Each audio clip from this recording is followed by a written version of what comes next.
He's an American guitar legend and musical director for The Conan O'Brien Show. Hear untold stories from Jimmy and his musical guests. They will talk music, its influence, culture, and future on The Green Room with Jimmy Vivino.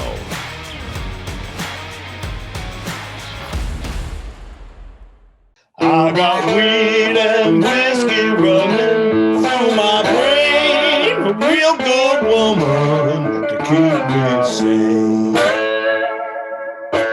Oh, hey, welcome to the Green Room with me, Jimmy Vivino. And man, today I got to tell you, no introduction necessary for my good friend, Paul Shaffer, who, if there ever was a Yoda in my life, he's the cat. And get ready for some hip lingo and stories and a great time. And we'd also like to thank Gibson Guitars for this beautiful George Thorogood Epiphone. All right. Thank you for our sponsors and Weed and Whiskey News. Here we go. What's up? I'm so glad to see you, first of all. The last time I saw you was before this thing hit. We played a big show together.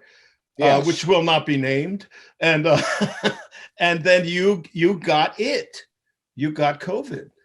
Yes, I did, and that was way early. That show we were both on was the last show in New York.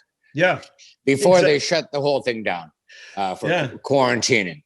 And we remember we were in the Beacon Theater, and we had about 200. It was the night when the president said, well, you could no more than 200 people. Yeah, should get. So that's what we had, and we had 200 friends and family, kind of a thing. Yeah, entourage, I guess, and more people on stage. Yeah, and a huge Anyway, luckily I survived, and not before I gave it to my wife, Kathy, whom you know, and she had to go into the hospital. For a couple of weeks, but got out, and all's well now. Well, that's great, and love to Kathy, of course. Thanks. You guys have. I know what you guys have been through. Otherwise, early on in your relationship, the car accident thing that happened. Oh my goodness! Well, yeah. Well, I think every performer has got to have a car accident somewhere in there. Well, every successful performer on there, like Dylan. Yeah. He had the motorcycle accident. Well, I had a car accident. Yeah, I didn't start writing anymore like Dylan though after the accident. And my writing remained the same. Yeah. Well, let's get back to that. Let's go all the way back, because what is it about a kid that Thunder Bay, in Ontario, right outside? That's my hometown. Yeah. Not far from Toronto, I guess, which was your New York. Well, no, it was far from Toronto. It's 1,000 miles northwest of Toronto. So it's you've got to take a plane. It's about an hour and a half. What's it close to? Nothing. It's 4-hour drive across the border to Duluth, Minnesota. Yeah. Oh, where Dylan? Yeah, you and Bob. That's his neighborhood. Yes, of course. He was from Hibbing, Minnesota. Yeah. Even smaller, I think, than Duluth.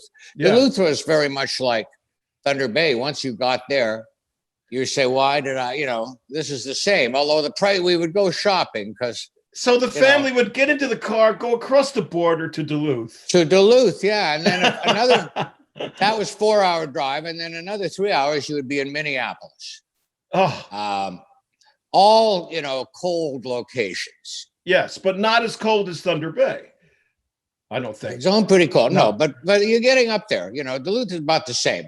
Duluth is right on Lake Superior too, right on the left tip of it, and then Thunder Bay is just sort of up towards the top of it. It's all frigid.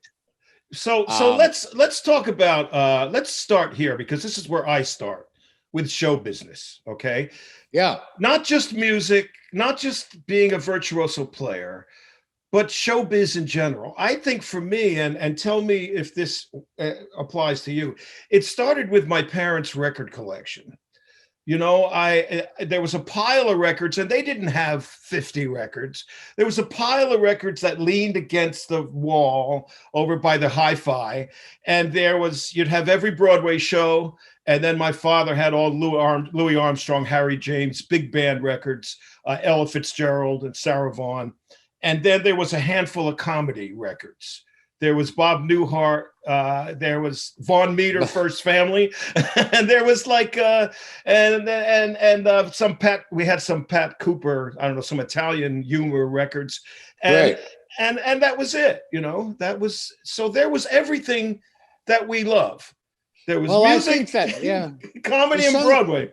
Yeah, it sounds like your household and your dad's record collection and stuff, and mom's mirrored not only mine, but probably a lot of households. Yeah. Almost the same. Mine, almost the same. Certainly the record collection, and my mother's, was Broadway, Ethel Merman, Mary Martin album at Carnegie Hall. Yeah. Great.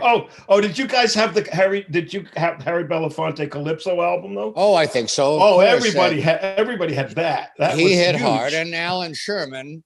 Oh yeah, my son, the folk singer, my son, the nut, and then the nut, and then. But all I know is that you had. I mean, I know one of your brothers, Jerry, of course. Yeah. He's also in the business, show business, as a great reed player.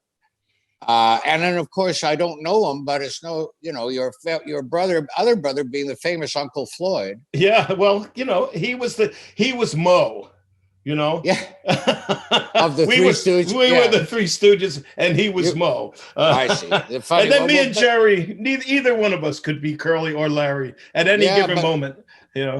So you all, you're all three kids going into the business. I don't know if my parents would have been able to stand that. Although I was an only child. Well, when my aunt moved in, everybody had my mother had a kid sister. So, she was 16 when she moved in, and she had Frankie Valli and Dion records and Bobby Darin, all the Italian singers, Yes, wow. And some Dean Martin, some Frank Sinatra, but mostly it was about the first rock and roll. And people ask me, I think it might have been that I heard was Frankie Valli and Dion and the Belmonts. So to me, it all seems so natural. Oh, these Italian guys are making this music, and Dean Martin and Frank Sinatra.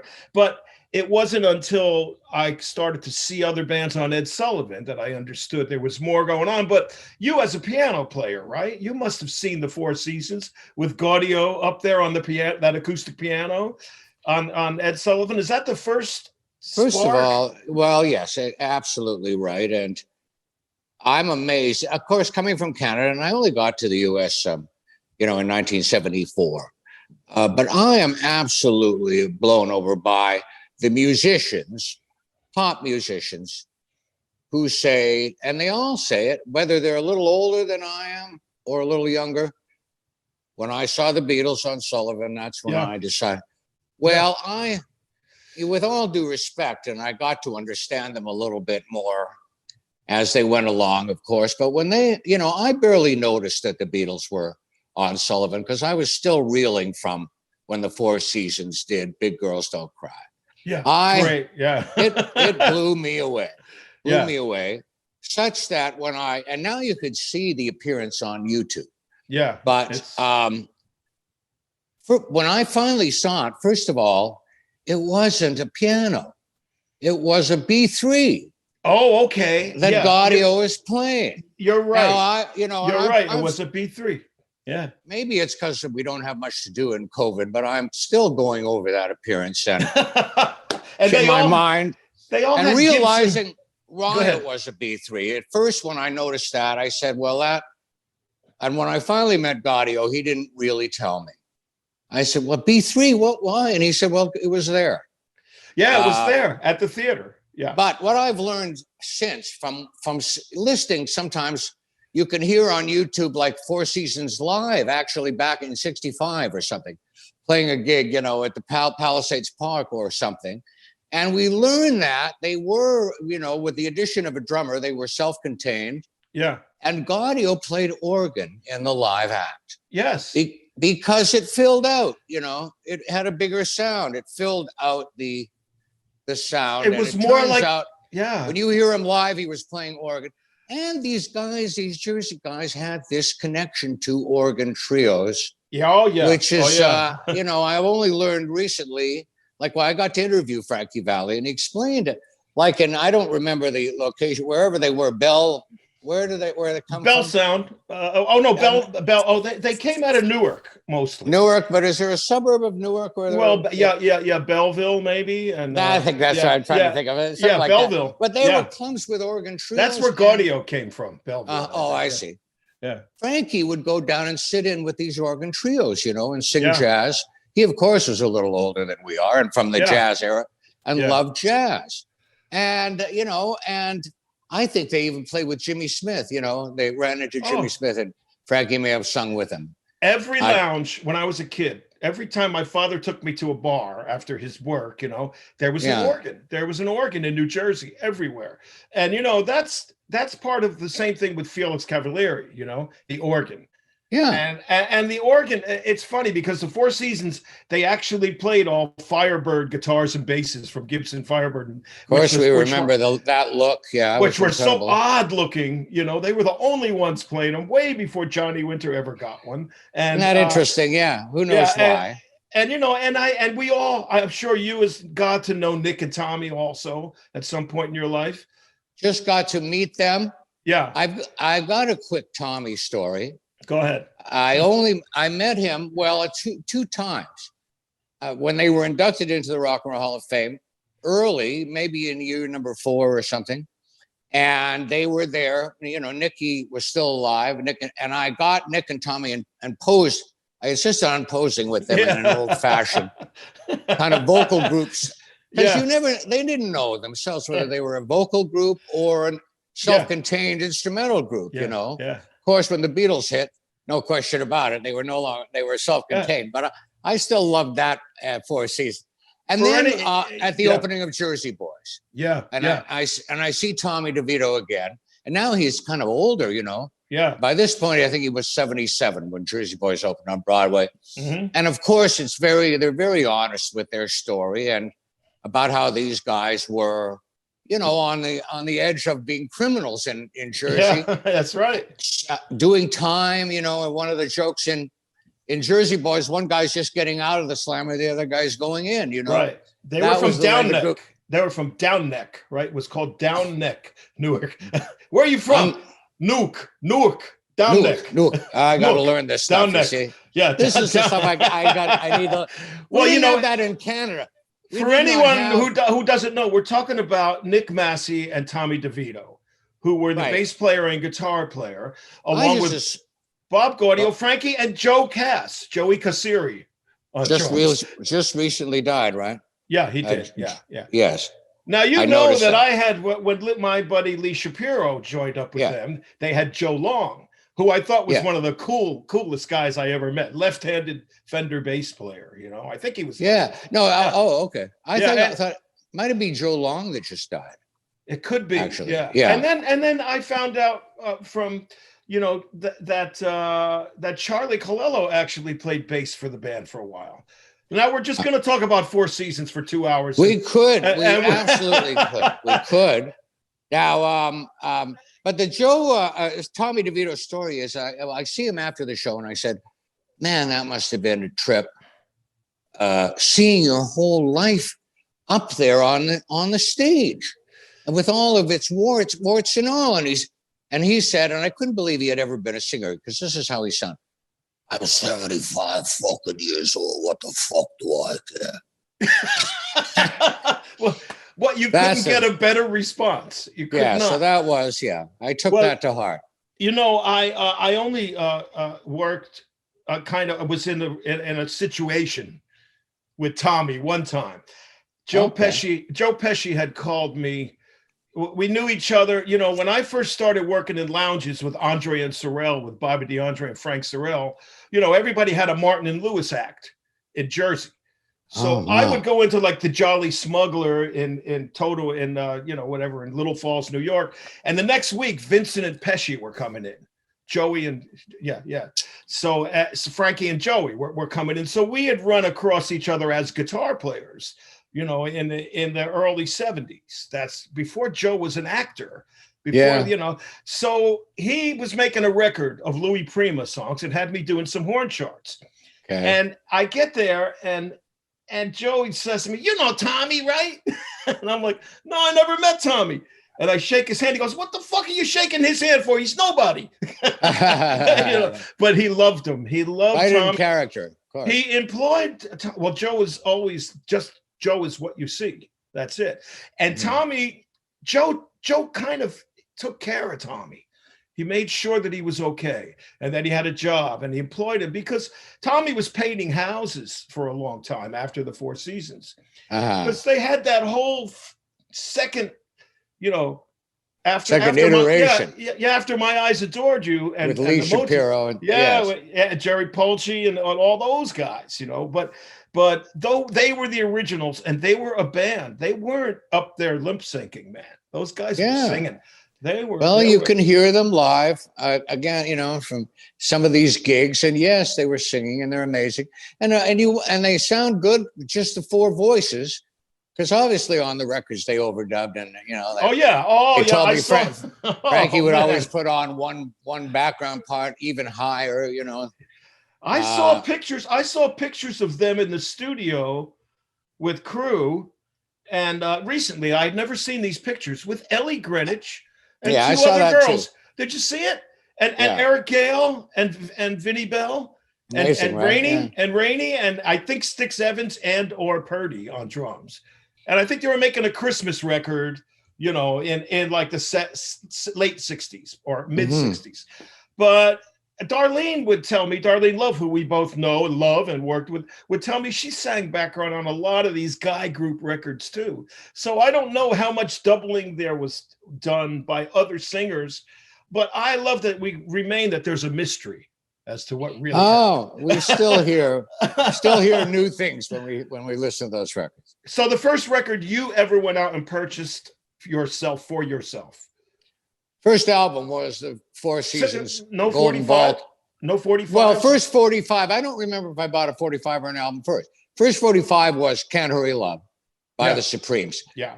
Now that pretty late in the chronology, but my thing was I didn't buy too many records. I started after that point, but until that point, I was learning how to play by ear on the piano, teaching myself chords and stuff as one does, in the way a guitar player would learn a C and an F and G, and then you realize, geez, with these three chords, I could play almost all the songs already.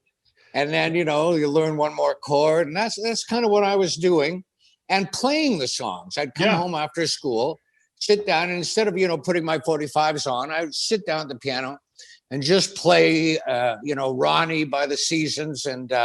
Boy, we grew up pounds of clay, we grew up in different houses together. I'm telling you, because I see. Yeah, well, I had no siblings. Yeah, so no older siblings playing rock and roll or anything. Yeah. Just me finally hearing it on the radio and being saved, really, literally. I guess a lot of us have that in common too. Yeah, but you use your ears. Saved our soul. Oh yeah. Oh yes. And the piano, the thing. And I had a piano. We had what we called the piano room. And it was just had instruments laying out in the open anywhere. You could pick anything up and play it. But I always went to this old Bach piano. Funny name, Brahms and Bach. And Bach, yeah. Bach piano. And I said, wow, you can see chords, there's a mathematical thing. Right. Yeah. Can't do that on the guitar, exactly. No, you can't do it on the trumpet or guitar, which were the other two instruments I was messing around with. But I loved the piano, and then when I realized how it worked and could actually see how chords, and then started to learn from records like you, and I think first record I ever bought was Where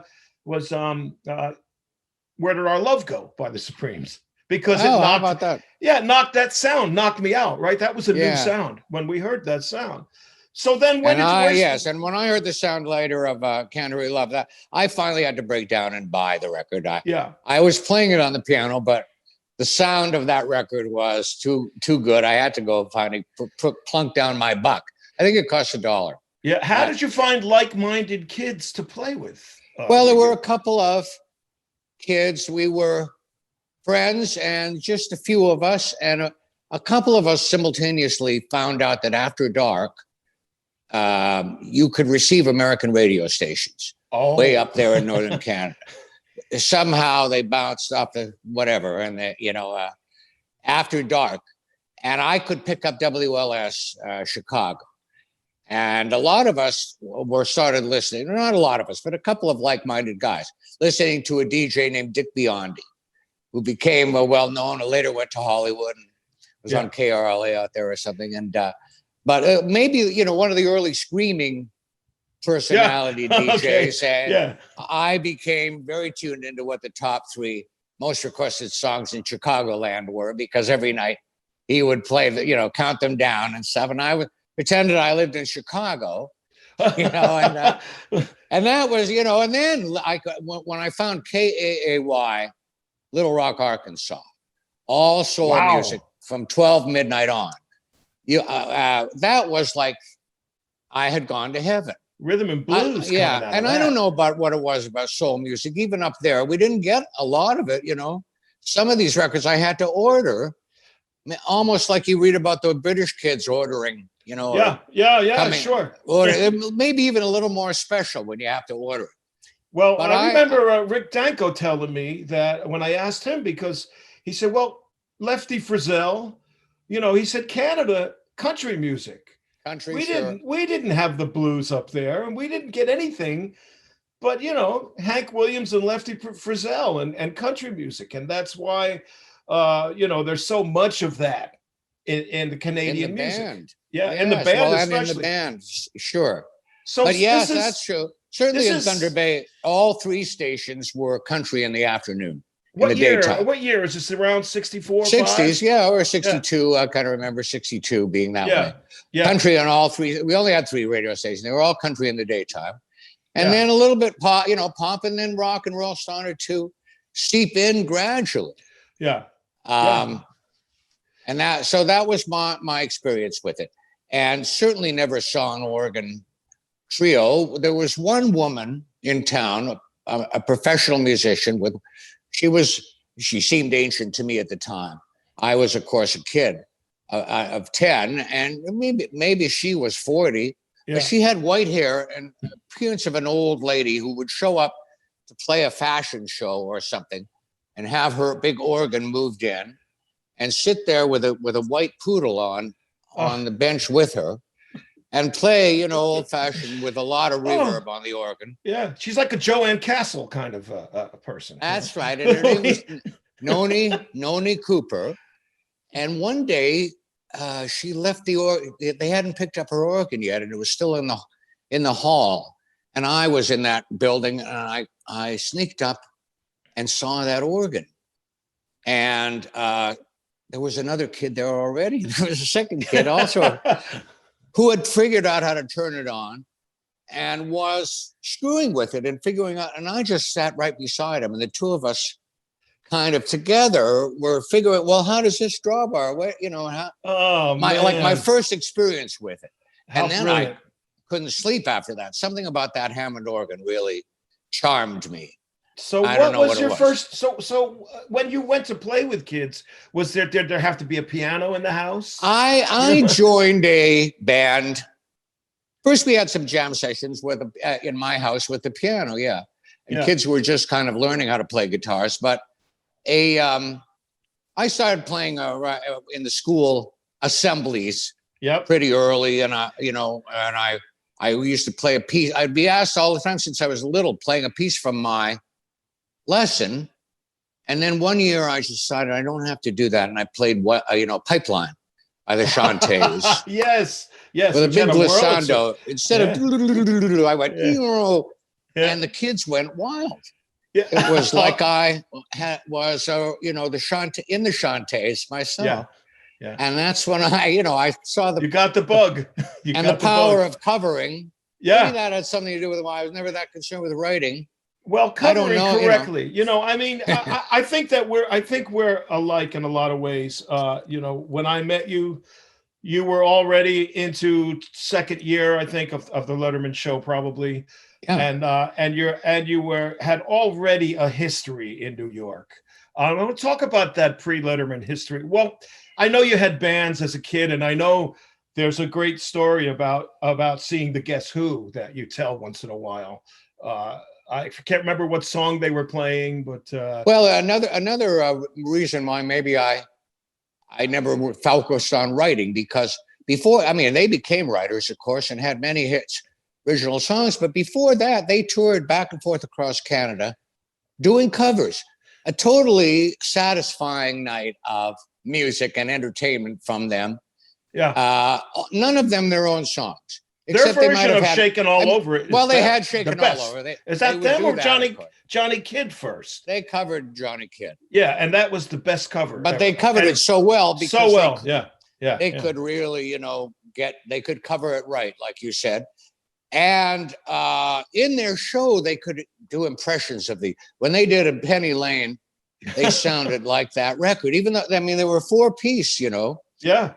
Burton Cummings on the little pianette. Yeah. And Hohner organ. That's all, and bass and drums. Yeah. Randy, I guess Randy was playing guitar. Yeah. Yeah. Great. Yeah. He's great. And he can do, all those different Well, here stuff. you see another band with the front guy is a keyboard player. So it's got to be stoking. That's true too. I don't know. I mean, I was never a singer or lead singer. I love to sing, but you've heard me. I like your singing. But you know why? Because you, as with anything else, it's the groove and the heart and the soul over everything else. I try to put that into it, but you got to have an instrument. It's like putting all that soul into an auto-tuned piano almost. Mike Smith. Let's talk about Mike Smith for a minute, because when you finally saw those guys, you probably preferred them over the Beatles, I would think. Well, they had a keyboard, of course. And a the Dave Clark Five. We're talking about the Dave Clark Five and how they were on the Ed Sullivan show, maybe more than any other rock band, I think, because they were so clean cut. Yeah. And they had the white pants and blazers and stuff. But yeah, Mike Smith, Cuban heels, standing up at the Vox Continental organ. Yeah. Yeah. An organ which cost $1,000 in Canada. It was out of my range. Forget about buying one of those organs. Until, finally up in New York, I am a proud owner of 2 of them now. I remember borrowing one. Actually, I wanted to rent it from you, but you said just pay the cartage and you can borrow it for a session I was doing with Johnny Johnson. And cool. And we got I think you had a Continental, if I'm not mistaken. Yeah. Yeah. I got 2 kind of the single keyboard. The best one. Version. The best one. And the way it looks. So what was the first instrument you could afford? Well, I joined a band that was already doing gigs. Yeah. Guys who were about maybe 1 or 2 years older than I. They were already an existing band. And they were called the Fugitives because that television show was on TV. Oh, sure. Yeah. Yeah. And they had heard me play, pipeline and stuff in the assemblies at school and hired me, but I had to get a keyboard. I had to buy an organ. So my dad took me to the music store in town and we bought whatever it was on the floor, which was a Hohner organ. Yeah. Not so common, very small, certainly portable enough that I could carry it, transistorized. Not much of a sound. Couple of stops, just a couple of they were rockers. Well, they were switches. They were rocker switches, yeah. Rocker switches, click, click, click. Yeah, and that kind was of like a mini compact, sort of like a Farfisa Mini. Yeah, but it didn't have that. Not quite as nasal as a Farfisa. So that was my instrument. That was my instrument, and an amplifier, which was a Trainer, Canadian of course, amplifier. And the trainers were, such that in Canada, of course, they're made there. If you brought in a Fender amp, if you were going to buy a Fender amp, the duty that the Canadian government would apply, doubled the price of it. Yeah. And so I would go to, every time I would go to the music store for new amplifiers, I am not going to get a Trainer amp. Yeah. I swear to you, but the price rate was always such, I would end up with another Trainer. Yorkville Sound. Trainer, and that's right. And the Guess Who used them also. No, well, they used amps that were made in Winnipeg called. Oh, Garnet. That's right. Garnet amps. Yeah, it had that fuzz in it, I think. That's that right. Randy, They had a self-contained fuzz, exactly darn right. Who it. knows? Maybe that fuzz was the sound of American Woman. Who knows? Oh, who knows? Well, we love to think that it was. Yeah. And you know, I had trainers too because our music store in Ridgewood stocked them because they were cheaper than anything. And they were good. Even here they were cheaper. Yeah. Really good amps, really good amps. Probably better for guitar because they distorted pretty, at a pretty low level. Yeah, they weren't that powerful back then when they first started. But not, guitar, I'm sure you could use it. Couldn't get a clear sound, so I got used to just playing anything. Sometimes it would sound like a fuzz guitar in a big, we played in a hockey arena every night. Yeah. Like John Lord, sort of. Like John Lord. It's like another guitar. Yeah. Well, I don't know about that. Because my organ was this big. His seemed to be gigantic. Yeah. So that was my professional experience, playing in a rock band. Covers, again. Rascals had just come out. Oh, yeah. I was trying to, play like the Hammond organ like Felix did, but on this Hohner organ. And then the fudge come right after that with Mark Stein. And it's like organ is the thing. Hard to do the Vidal fudge on the Hohner. We could do the vibrato. We could do the vocal vibrato though, which comes, as you certainly could do it. Yeah, well, no, it comes right out of the Ronettes, It sure does. When he sings, Mark Stein sings, "I've been trying to make you love me." That's real Ronette stuff, man. Could be in the fudge. But the thing that people don't understand today is you and I, when we got a record, we read every word on that record, right down to the RIAA approval. We wanted to know who wrote it, who produced it, where they recorded it, where they were from, what the label was. All that stuff is gone now. When you just download a stream, I think those were our textbooks, those records. And we wanted to know. Exactly right. And a lot of our friends wanted to know too. We bought a record, we'd read it and we'd listen to it over and over and over. It was a ritual, and I don't know. You told me many times, and I always say, I proudly say Paul Shaffer is my Yoda. He's my mentor, my guru. And because I ended up in your office, at 6A. And you were kind enough when we started working together on Leader of the Pack in probably, I don't know, 85. I don't remember what year it was. Yeah. We were a couple of years into the show. And pre 9/11, I could just call up. I could show up at Rockefeller Center, call upstairs, and talk to whoever your person was. Oh, sure, come on up. Paul would love to see you. Blah, blah, ask Paul. And I would just stand like backstage and watch you guys doing your thing, And Dave would sometimes look like, who's this guy? Dave. The show security is pretty loose, certainly at that time. And I do remember you just hanging out sometime in the studio. Yeah. And watching the proceedings. Sure. And you told me when we started working on Leader of the Pack, it was a great story. It's a great story. Alan Pepper knew me from working maybe with Phoebe and Al Cooper and the Uncle Floyd shows that I had done at the Bottom Line, and suggested that I work on that show with Ellie Greenwich that called Leader of the Pack about that 60s music. And he said one thing, Ellie wants to involve Paul Shaffer as the music director, but you can do the charts, And I said, oh, great. You got to go to Paul's house and Paul's place and show him some charts. So I said, okay, great. I did a couple of charts, Be My Baby, Leader of the Pack. Yeah, whatever. That's right. As if I could read. No, but you lived in a hotel. Yes, sir. The most romantic thing, like Duke Ellington, Where's Ellington? Oh, he's at the name of the hotel. You were at the Gramercy Park at the time. So and I was there. I had a long run there too, about 12 years, I think I lived there. It was great. You should have seen my incidental bill when I checked out. It was. Oh my God! No, that's just a joke. But yes, no, I'm sure it was up there. I had no other, responsibility, but my work and stuff. Yes, and you were working on everything, and music was everywhere, and Fun. I remember my memory of the day was coming up. I had like a briefcase with charts in it, and I come in, I go up to your room, and I knock on the door. You answer the door, and sitting on a couch is Harry Shearer, and you. That's right. That was just the first time you came over. The Harry first was time there. I came over, Harry was remember there, right? now. And I said, "Oh, that's Harry Shearer." In my mind, I'm like, he knows that guy. I didn't know your history. How did you know Harry was relatively unknown at that time? Well, he was already at SNL. He was already. He had been on SNL for one season, I think. Yeah, he had already. Anyway, been on SNL. You knew. I knew who he was from that because I watched every show. And it's like when you see first you register. It's like, I think I know that guy, and then you realize who he is.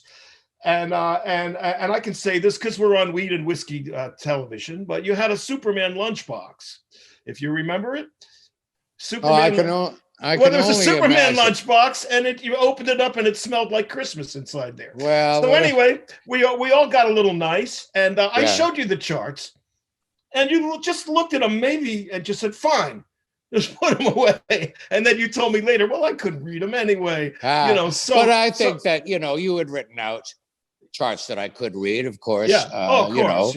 You the kind of charts that we use for pop music. Yeah, that are rhythm charts with changes, but of course you wrote horns and everything.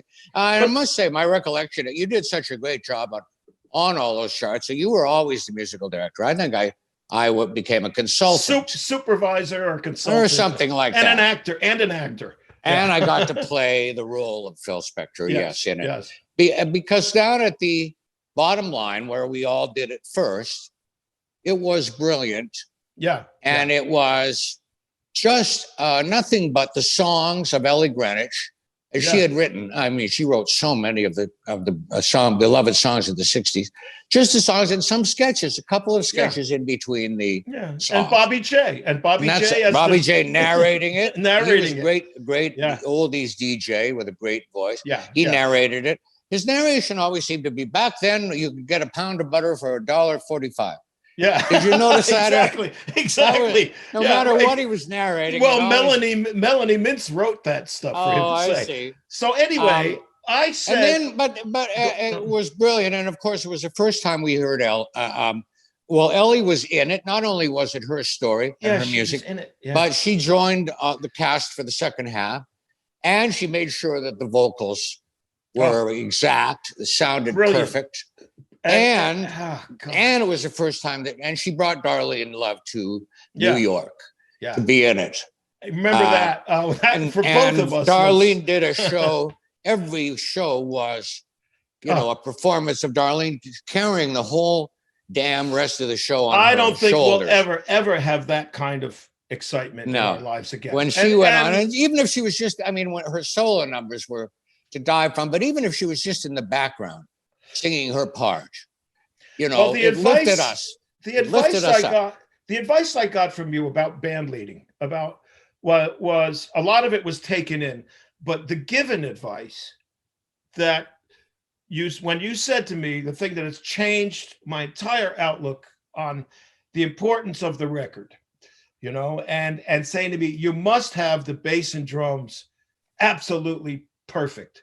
And then almost anything you put over that is going to work, because the bass and drums have to be right. And then you got me into writing out the bass lines, because you were like kindly, Paul, you had a way of saying, I was hearing something like this, and then showing me what it was, rather than saying that's wrong, it's this. Well, I was probably referring, a lot of these records that we were doing were Phil Spector productions or copies of his sound, where you couldn't exactly pick out the instruments. That was his thing, the wall of sound.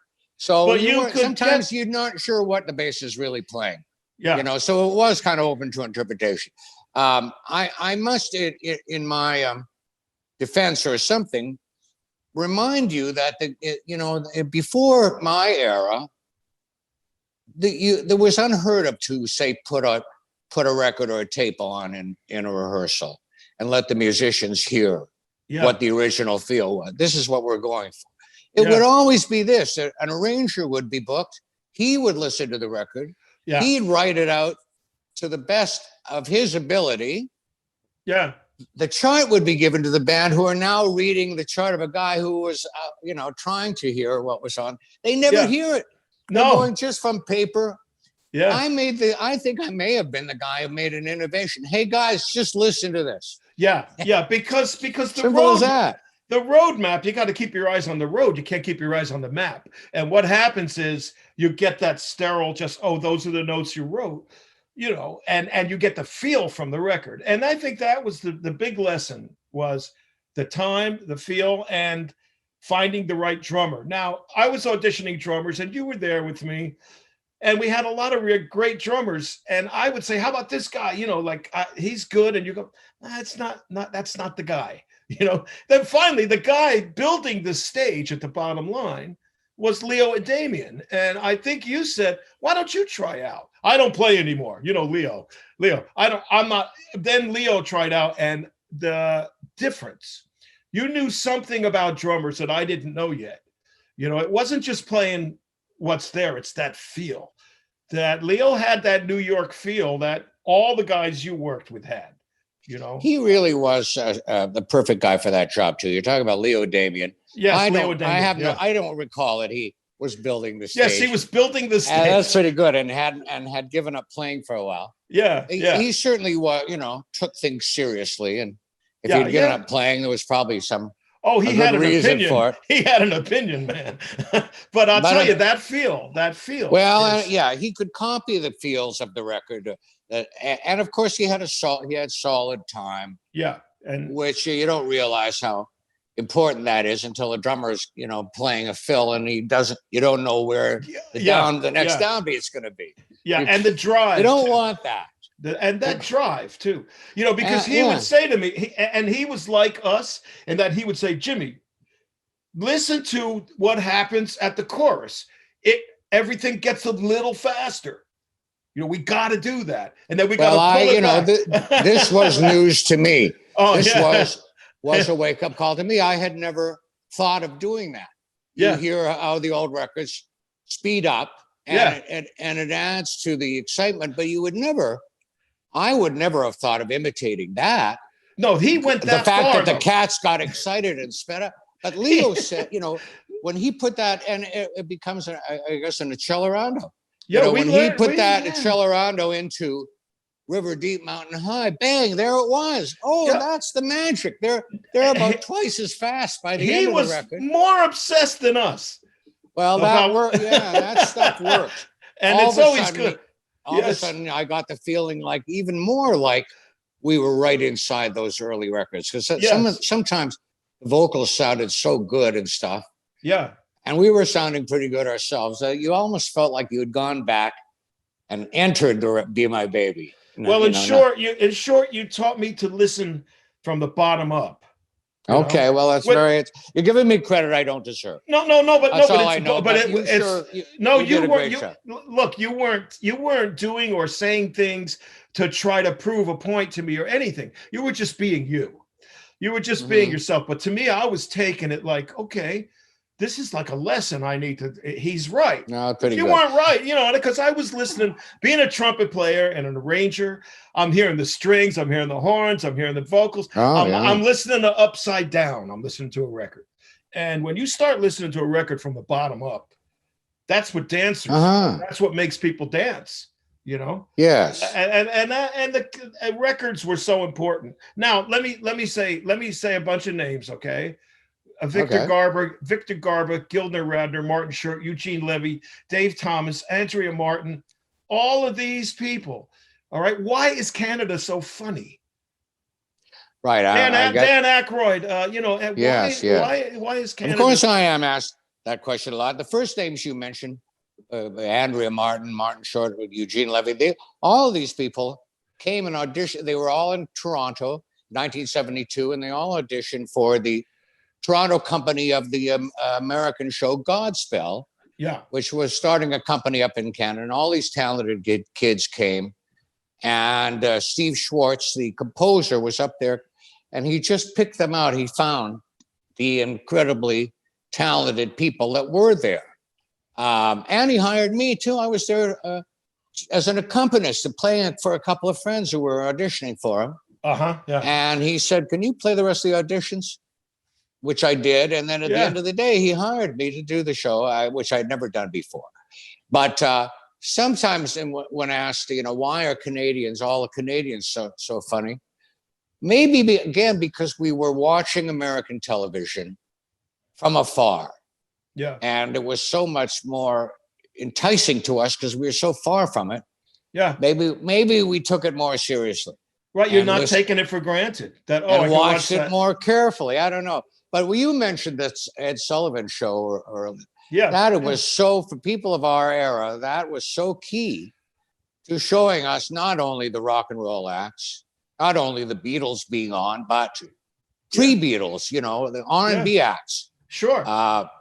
Acts that wouldn't necessarily have gotten on television. No. People like Bo Diddley.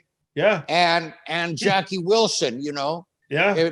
Black entertainers, in other words, that not everybody was booking, but Sullivan was. Sullivan was doing it, man. And he was also booking like Sergio Franchi, and Katerina. We saw everybody and comics, stand-up comics from the Catskills. And Senior Wenceslas and Dog Acts. And, you're talking about a guy who put lipstick here and made it's all right. And a big, all right. And he had that box he opened, and the guy's head was in there. It's all right. Yeah, it's all right. That exactly. This is our education. Vaudeville was still there, and then you'd see somebody like Jackie Leonard come out. A comedian like that. Alan King was handed his vest and his cigar on the air. Yeah. And we got the humor, so we got all of those Catskill Mountain comics. Those great Jewish comedians. We got all of that through Ed Sullivan. We got all the Italian singers. We got all of them. Jerry Vale. Yeah, all those guys. In fact, Al Martino, that's right. And the guy that used to snap sideways. What was his name? Buddy DeFranco. Was that his name? I know who you're talking about. Buddy DeFranco was a clarinet player. Buddy somebody. Yeah, anyway. Buddy Greco. Buddy Greco. He snapped sideways. I love that sideways. I'm gonna snap sideways from now on. But also, he also was a piano player. Turned out Buddy Greco was his act was he backed himself up on piano. Yeah. Wow.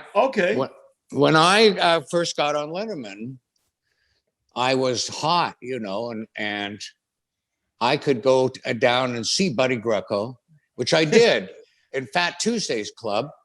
Yeah.